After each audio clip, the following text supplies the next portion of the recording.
اللہم صلی علی محمد و آل محمد۔ عقیلہ بنی ہاشم، حضرت زینب سلام اللہ علیہا کو عقیلہ بنی ہاشم کیوں کہتے ہیں؟ یہ لقب آپ کو کس نے اور کب دیا؟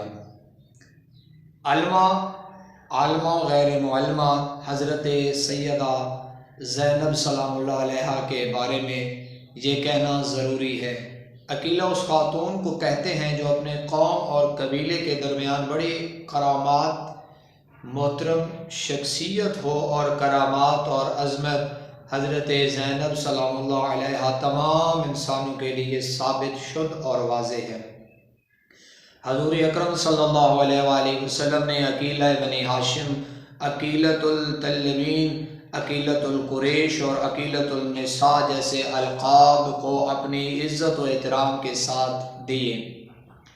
یہ القاب آپ کو کسی عام نے نہیں بلکہ نبی سلطان ختمی مرتبت حضرت محمد صلی اللہ علیہ وآلہ وسلم نے یہ القاب سے حضرت زینب کو نوازا۔ عقیلہ بنی ہاشم، عقیلۃ القریش، عقیلۃ النساء، یہ القاب قدیم اور موجودہ دور کی جو کتبs ہیں، بکس ہیں، اتھینٹک ہیں، ان میں یہ موجود ہیں، اور انہی القاب کے ساتھ، مخصوص القاب کے ساتھ جناب زینب سلام اللہ علیہا کو ذکر کیا گیا ہے۔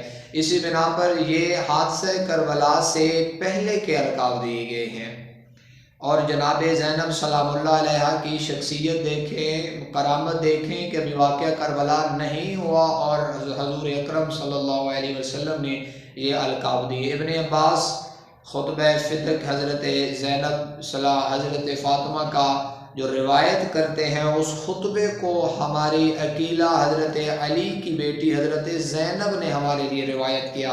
ابن عباس کہتے ہیں کہ یہ جو خطبہ سیدہ ہے، اس کو جو روایت کیا گیا ہے وہ عقیلہ بنی ہاشم جناب ثانی زہرا نے روایت کیا ہے۔